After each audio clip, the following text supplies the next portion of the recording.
Hey guys, it's Comic Quiz, here bringing another comic review, and today we're doing Age of Ultron, Book 6.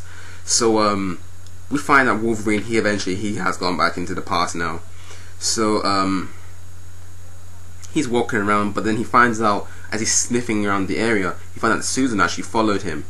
So, they start talking about why'd you follow me, and then she's like, she wasn't sure about the whole, going to the future thing, that she had doubts, so she decided to come with Wolverine because she thought that even though she didn't totally agree with killing Hank Pym, but she thought that his way was probably better. So as they're talking, Nick Fury of that time period, a younger Nick Fury, actually comes to that place, which leads me to believe this is the time when he probably set up his whole that base in the Savage Land in the first place. So they hide from him as he goes inside the place. I think he probably set up the base already, maybe just like the earliest times when he set up the base. So he leaves his car outside, so Wolverine and Susan use the opportunity to steal his car. So then it jumps into the future, then we see the whole strike team that led by Nick Fury, Captain America and Iron Man. They realize that Susan's not with them, which kind of annoys Nick Fury, since they were going to use her as kind of like, you know, for like surveillance and recon, getting into areas that they can't go. But then Tony Stark just like, it doesn't matter. I mean, because if I had heat-seeking technology, then probably Ultron would have had something greater than that anyway. So as they get to the future, they realize that the Savage Land, because where they came from, it was all desolate, all the wildlife, everything was dead. Now they've gone to the future, it's all terraformed again. It's all lush, full of grass and trees. So then Nick Fury splits the team up. He sends Pietro to run, like just go running, like I think it's to New York, I think, just to see what's going on around there. Then he pretty much organizes the whole team.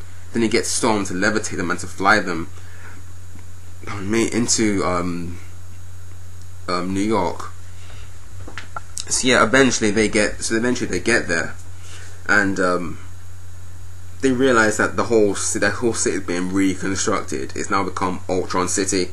It's pretty much a masterpiece, really. It looks so beautiful. Even Tony pointed out, like, it's beautiful. Even though people are protesting, like Captain America, like, Tony, please. He's like, I'm sorry, but it's true. This city is amazing, but nobody's there. And also, it was weird for them because they thought that they'd probably find some resistance along the way, but they didn't. And they had gotten so close to New York, they were like, alright, why isn't there anybody here? But then they realized that all the drones, they were just waiting for them, really. So the drones come along and they start fighting, but so far they eventually, the distracting being able to hold their own. They take down those drones, and Tony's like, oh, well, that was pretty easy. I thought this was much tougher. And then, like, way more drones come, but these drones, it's like, and if you look at them from afar, they look like a swarm of like insects, like oh, what's this movie again? I forgot this movie was, but I remember when locusts were flying to the way they looked in mass. That's exactly how those drones looked, and from there I was like, oh, these guys are in trouble. So they get into another fight with these drones, and it's not going well for them. Storm gets hit, Storm gets hurt. What else happens? What's her name? Black Widow. Yeah, she gets injured. She falls out the sky. Then we got Quake. She gets attacked. And then Captain America was more shocking. He gets his head blown off. Like, Captain America is done. Boom, gone.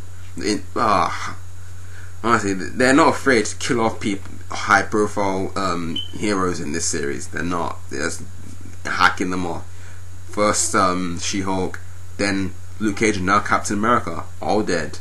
So then they're all done. The strike team ultimately fails. They're done, dusted, toast.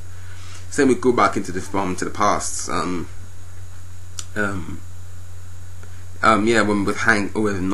With Susan and Wolverine.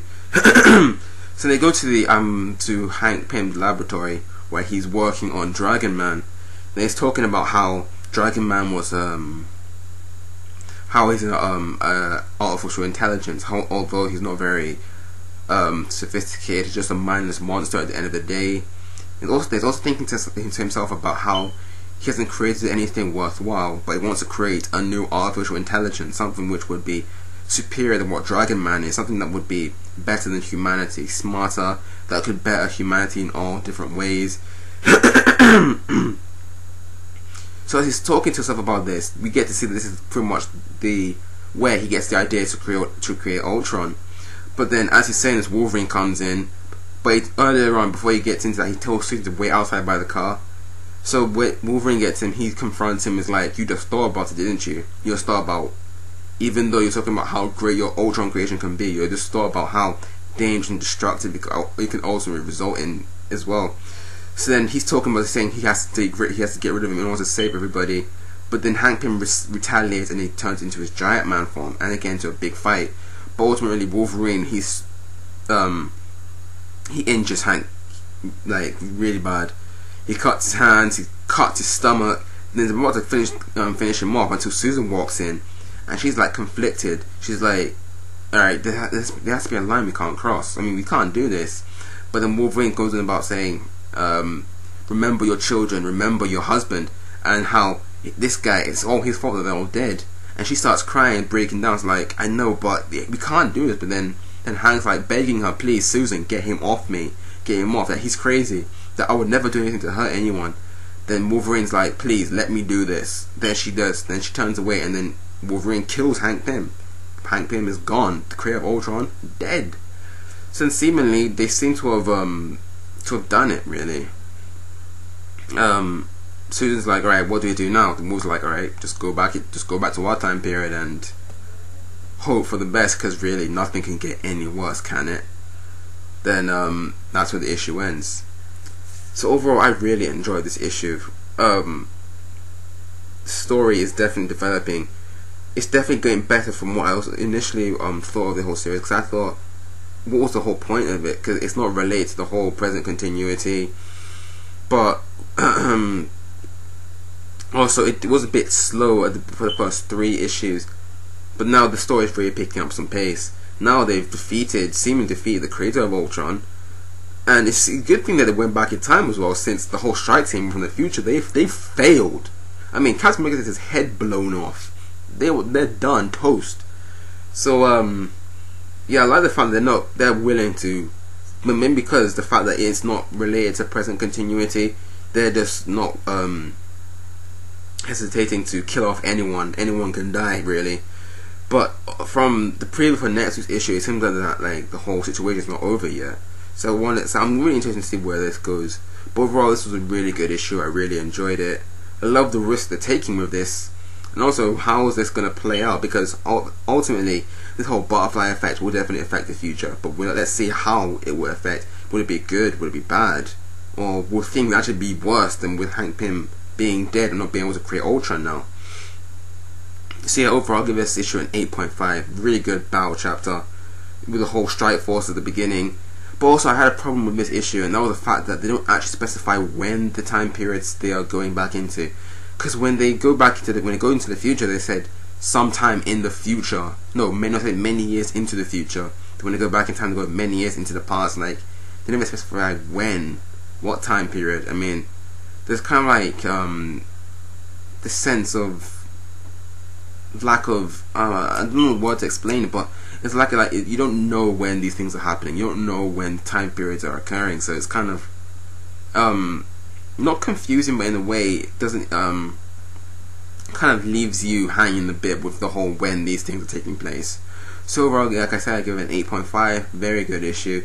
And overall, so far for me, I'm starting to enjoy Age of Ultron more and more. It's getting better, definitely. I suggest that you definitely try it. It's really a good read at the moment. So yeah, thanks for watching from my review, guys. Don't forget to subscribe to my channel, like the video, favorite, and share with your friends. And get this let's get this discussion going. What do you think of Age of Ultron so far? Tell me in the comments down below. Do you love it? Do you hate it? What do you think of the risks that they're taking? Because it's really interesting. The fact that they're willing to kill off anybody's at risk of dying. It's really interesting and entertaining to read, really. So yeah, that's the first review, guys, and I'll see you guys next time. Bye.